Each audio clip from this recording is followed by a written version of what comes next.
bienvenue sur le podcast d'Equizen Conseil, l'âme des chevaux, le podcast pour connaître son cheval et mieux le comprendre. Bonjour, quand on devient propriétaire d'un cheval, on idéalise la relation qu'on va avoir avec lui.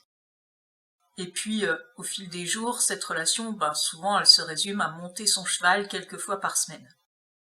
Ça ne remet pas en cause l'affection qu'on a pour cet animal, mais on a d'autres obligations, on ne sait pas quoi faire d'autre avec lui, on manque de temps, et si on a un cheval, c'est évidemment pour le monter.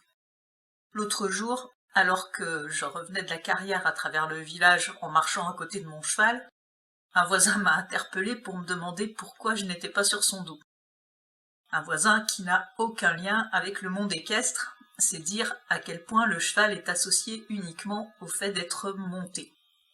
Pourtant, monter son cheval, c'est pas une fin en soi, c'est seulement une des activités qu'on peut avoir avec lui. L'essentiel de la relation, elle se construit à pied dans les interactions du quotidien. La relation, elle va se définir sur la base de l'ensemble des interactions entre deux individus. Pour que le cheval nous fasse confiance, ces interactions doivent être positives, et positives du point de vue du cheval.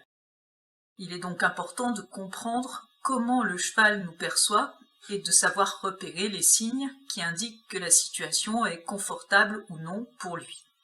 La première chose à faire pour construire une relation de confiance, c'est de connaître notre cheval. Il va donc falloir prendre le temps de l'observer, ce qui a deux avantages.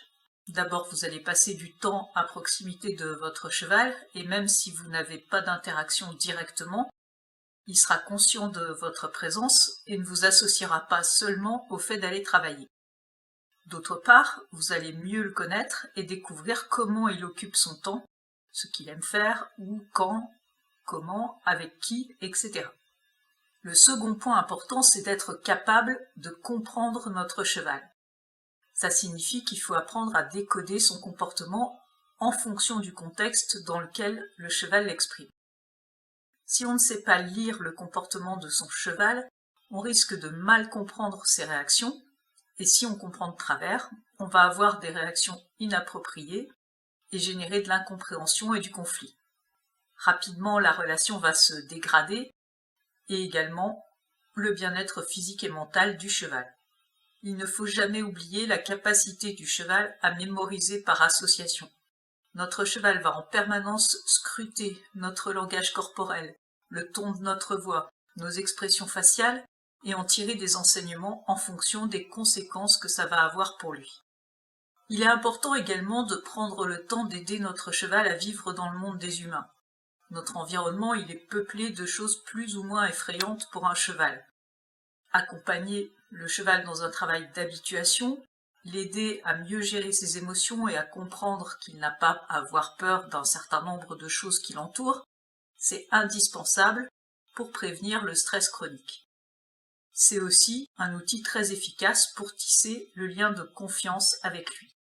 Prendre le temps de réaliser un pansage agréable pour le cheval, trouver sa zone de gratouille préférée, l'emmener brouter, faire une balade en main, travailler à pied. Toutes ces activités sont primordiales pour construire le lien et la confiance. Et ensuite, lorsqu'on monte notre cheval, il ne faut jamais oublier ce lien, rechercher le partenariat en évitant la contrainte, respecter son bien-être physique et mental, être à l'écoute du moindre signe d'inconfort ou de tension. Alors, on pourra réellement créer cette relation idéale dont nous rêvions. Si vous voulez devenir l'humain dont votre cheval a besoin et en savoir plus sur les formations en ligne Equizen Conseil, vous pouvez me contacter par téléphone ou par mail. Mes coordonnées sont en description. On se retrouve dans une semaine pour un nouvel épisode, et d'ici là, belle semaine à tous.